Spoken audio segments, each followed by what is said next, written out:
there, my friend. This is Dr. Anthony Balduzzi, and I want to welcome you back to another episode here on the Fit Father Project and Fit Mother Project podcast. Today's episode, I want to share with you something that's been personally impactful in my health, and that is using cold plunges every day. And I want to talk about the benefits of cold exposure on health. And I think this topic is particularly relevant right now at this time of the year, where at least in the Northern Hemisphere, we're getting closer to winter, things are getting colder. And I want to talk about the nature of cold and some of the research on why when we expose our bodies to cold, we get phenomenal health benefits. So here's the overall picture and the bigger picture philosophy, which I think is so important for you to understand. Our bodies get stronger when we stress it. Exercise is a stress on our muscles, our tendons, and our cardiovascular system. And after we stress, that kicks in this body's adaptation process to repair, to grow stronger. Well, one of the most fundamental and primal stresses is temperature. When it is cold, the body must do a whole bunch of different things in relation to immune strength, vasoconstriction and vasodilation, changes the circulation system, as well as some stuff with the nervous system that really adapts and gets us stronger. So I want to cover 8 of the research-backed benefits of cold exposure, and I want to tell you specifically what I've been doing. So for my birthday in July of this past year, one of my best friends, John, he built me a cold tub. We bought a big chest freezer, and John's an electrical engineer, so he retrofit this thing into a cold tub. It didn't cost that much money, but it's a really cool thing. I have it in my garage, and what I do is every morning I get up, and before I have anything else, I get my morning hydration in, but before I go on my morning walk, I hop in that thing for 3 minutes, and it's set around low 50 degrees, maybe it's around 50 degrees or something like that. It's cold. It's not so cold that it's like, oh my gosh, but you build up some tolerance to it. And I want to bring this to your awareness as something that you might want to consider doing in the form of either getting yourself a cold plunge or at least taking some cold showers by covering some of the research and the stuff that changes in the body when you do get exposure to cold. The first thing that happens is when you expose your body to cold, you get a stronger immune system. This has just been really well documented. Like the white blood cells that are the champions of our immune system, they increase in a good, healthy way. Certain specific populations of immune cells, like lymphocytes, they do increase when you get cold exposure. And that's what they found is people who are cold water swimmers, like they swim in the open ocean in the cold, and they compared those in research to just regular water swimmers, I guess pool swimmers. The cold water swimmers had much more robust immune systems. They had like 40% less respiratory infections. And it's just a fact of the matter that the immune system gets stronger. And it's almost like the body is stressed. So it's not surprising that it kind of adapts the immune system to get stronger and get ready to stress. So that's the first benefit. If you're looking at maximizing your immune strength, which has been a topic on many people's minds, it's not just nutrition, sleep, and exercise. Cold exposure is one of the best things you can do for a stronger immune system. The second thing cold exposure does, it improves your body's stress response. So the first bit when you get into that cold water or you take that cold shower, it is a shock to your nervous system. And the nervous system has these 2 main branches I talk about very often in some of our training. It's the sympathetic, which is the fight or flight, the activated nervous system, and the parasympathetic, which is the rest, digest, relaxation. And what we want for good health is to be predominantly parasympathetic. We don't want to be stressed all the time. We want to be relaxed and have this more relaxed nervous system state. We want to be able to activate acutely for times when we need to be active or we want sharper thinking or we just need to be ready for a competitive sport or a workout or something like that. Active, but then rest at baseline. Well, the cool thing about cold exposure is it gives you this immediate sympathetic response. You get in the cold and you have this little bit of shock or shiver, but then you can use your breathing and you can use your mindset to kind of settle in. And what they actually find from the research is that the cold actually increases parasympathetic tone. Initially, you get a sympathetic spike, but as you kind of sit with that and calm down into the cold, you get this parasympathetic dominance, which we know is so good for health. And this ultimately translates to how you respond to stress all over the place, because for the nervous system, inputs are coming in many different forms and colors. One might be cold exposure. One might be a stressor at work. Mine might be someone cuts you off on the road. These are just like the inputs into the system. How the nervous system responds, though, is like baseline, very shared and conserved across those different stressors. So by doing more stress response work in the cold, you end up responding to stress in so many different ways. And it just makes you more stress resilient, which is fantastic. It translates to the rest of your day. And that fight or flight response that you may have becomes a lot more quiet in all of the times of your life.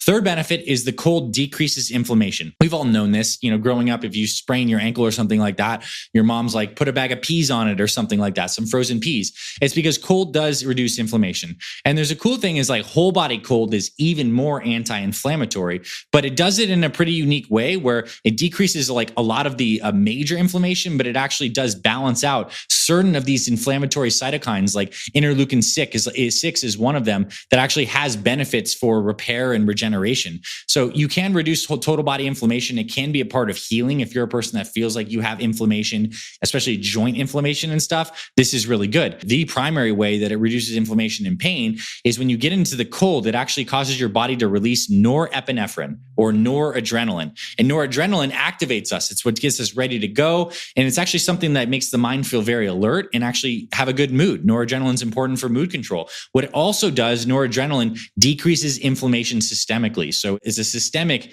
inflammation benefit you get from being in the cold exposure. And I think that's really cool. And they actually found that people who have arthritis, who go through cold whole body cryotherapy, whether in a plunge or one of those cryotherapy machines, have way less pain. And it's been research proven on that front because it decreases inflammation and then pain signaling as a consequence. Another thing that cold can do is it can improve your physical performance and recovery. And they've done a lot of research in elite cyclists, for example, where they basically have elite cyclists train. And then one group does cold exposure either 1 hour after training or 24 hours after training or 48 hours after training.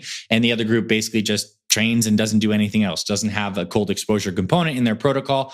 Those that get cold exposure have higher power outputs and recover faster and have lower muscle damage markers and generally can just perform better at higher watts and ride more consistently. So the benefit is like modest. It's not like a massive game-changing benefit, but it does increase performance in elite athletes. And there is something to note, as I think the best time to actually do a cold plunge is not right after exercise, because exercise, one of the ways that it works, again, is a stressor. And it does create some helpful inflammation. That is the cellular signaling that the body knows that it needs to adapt. And you don't want to squash that signal right after exercise with a bunch of cold. So the whole cold plunging right after a workout is not my personal preference. I like to do it in the morning as a way to activate and get some of these things going. So because I'm doing it basically every day for about 3 minutes, I'm effectively doing it between a workout. I'm getting some kind of cold exposure within 12 to 24 hours afterwards. But as long as it's not right after a workout, I think you're totally fine. And you're maximizing that workout response. You don't necessarily just want to blunt that post-workout adaptation response with a bunch of cold immediately afterwards. So cold can be your friend, but keep it away from the workout at least for a few hours, but before it can be fine.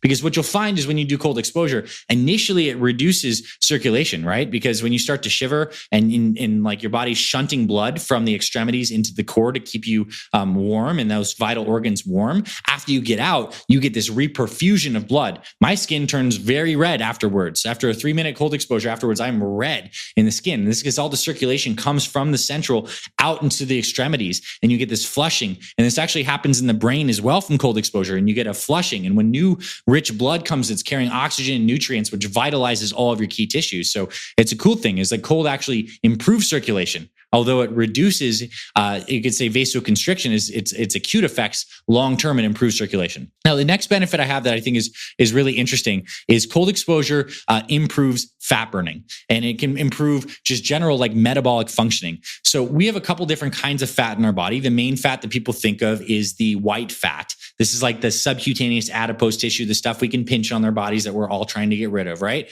Well, we also have a different type of fat called brown fat. And the difference between white fat and brown fat is very rich in mitochondria. The mitochondria are what actually color the fat a little bit darker color. And mitochondria are the metabolic activity powerhouses of your cells. The more mitochondria you have, the healthier those are, the better your metabolism is, the longer you live, the more energy production you have. And what cold does, it actually makes your body actually start to produce more brown fat. Babies have a lot of brown fat. Some teenagers have brown fat. And as we age, we lose some brown fat. Well, the way to actually stimulate the body to create more brown fat is cold exposure. When the body starts to shiver, and there's some other mechanisms to what it does this, it actually starts to increase some of these cellular signals to create new mitochondria, particularly in these kind of like fat cells that helps you have a healthier metabolism. So you can do this and get cold exposure and have increased weight loss and fat burning over the long haul. I also recommend many of our videos on optimizing sleep that you sleep in a cooler room, or maybe you invest in some of these devices like we have, something called an Ooler, that's OOLER, or Chili Pad's another type of brand out there. But these are things that actually cools the bed sheets. It helps you sleep a little deeper. And if you make it really cold, it can improve your metabolic health. So fat burning, weight loss, there's certainly benefits to having the cold exposure. Another thing that's really cool is cold exposure improves your energy, mood, and focus. And this is really powerful. I mentioned earlier when we were talking about inflammation, how this noradrenaline and norepinephrine rises when you're exposed to cold. And that's great because norepinephrine is one of the neurotransmitters that makes you feel good, alert, and have high mood. So you do this in the morning, you have more focus during the day. What they've also found is that dopamine levels rise tremendously. There's a 2.5 times increase in dopamine levels after a short cold exposure for like 3 minutes. And this is the same kind of stuff that people get when they take a hit of cocaine, right? Dopamine rush, norepinephrine rush. Well, the thing that's really cool is the cocaine gives you immediate rush, but what you get from the cold exposure is a prolonged, gradual, sustained elevation of norepinephrine as well as dopamine. So you get these good motivating neurotransmitters that give you the motivation to go out there and have a good rest of your day. So that's fantastic. This is affecting your neurochemistry. So you can think of cold as your way to access your body's own internal pharmacy and your neurochemicals to help you feel motivated, clear, and focused and have a good mood. They're studying cold in depression, cold in PTSD. And if people can kind of sit in there, it not only affects their actual neurochemistry, but the final benefit is it actually just helps them do hard things. And it gets you really into becoming uncomfortable and just sitting with that and being okay with it. And these are the mental resilience benefits, because every day, if you can go get some kind of cold exposure, whether it's that cold shower or maybe it's a cold plunge, and there's certain days where you don't feel like doing it, but you do it anyways, kind of like a day you don't want to work out, but you do it anyways, that increases your mental strength and resilience. And when you do hard things, you feel that you get stronger and you get that sense of accomplishment. And it makes you more likely that you're going to do more hard things in other areas of your life. And when you're doing hard things, basically that means you're pushing the edges of your growth. You're pushing your boundaries of what's currently comfortable for you. And guess what happens? That means that you grow. That means you get stronger. That means you get more capacity and you can take on greater challenges over time. So that's a massive benefit. And one more that I wanted to mention, because I think this is super cool, is cold exposure actually activates your endogenous antioxidant systems. So it's a buzzword, antioxidants. Everyone wants more antioxidants, whether it's through antioxidant supplements like vitamin C, vitamin E, whether it's some kind of super drink with these kinds of things. Well, our body has its own antioxidant system, primarily through glutathione, which is something that's produced in the liver and it goes throughout the body and it helps prevent DNA damage, and it basically squenches these free radicals. Free radicals are these molecules in the body that have an unpaired electron and they go and bang into other things and create other unpaired electrons, and they can create like systemic cascading damage. Well, this antioxidant system we have inside our own bodies is activated by cold. They found that cold exposure can increase glutathione levels by like 70%. And this is important. Many people even get IVs of glutathione because it helps them feel better, helps them heal from certain conditions and detoxify, etc. Well, you can activate this own internal pharmacy through cold exposure. So I'm hoping you're starting to see that there's phenomenal benefits of this. And I want to let you know, we'll do another episode in the future on heat exposure in the form of sauna, and ideally, particularly like infrared saunas. This also gives you similar benefits because insofar as cold is a stress, heat is also a stress, and they have very similar crossover pathways in terms of how they interface with the nervous system, the cardiovascular system, etc. So my challenge for you is, where can you find some cold in your life? If you're living somewhere that is cold during the wintertime, the water's about to get cold in that shower, maybe you start doing some cold shower stuff. And also you can go on YouTube and you can type in, how do I make a cold plunge? And there's videos of people that show you exactly how to buy a chest freezer, fit it with some kind of UV filtration system, and you can make your own cold plunge like I have. And if you have something that's available for you every single day, it's going to be a lot more likely to use it. So that's the benefit. Thanks for being my friend. I hope you enjoyed today's episode of the Fit Father and Fit Mother Project podcast. Go forth, get yourself uncomfortable with some cold, and reap the amazing health benefits.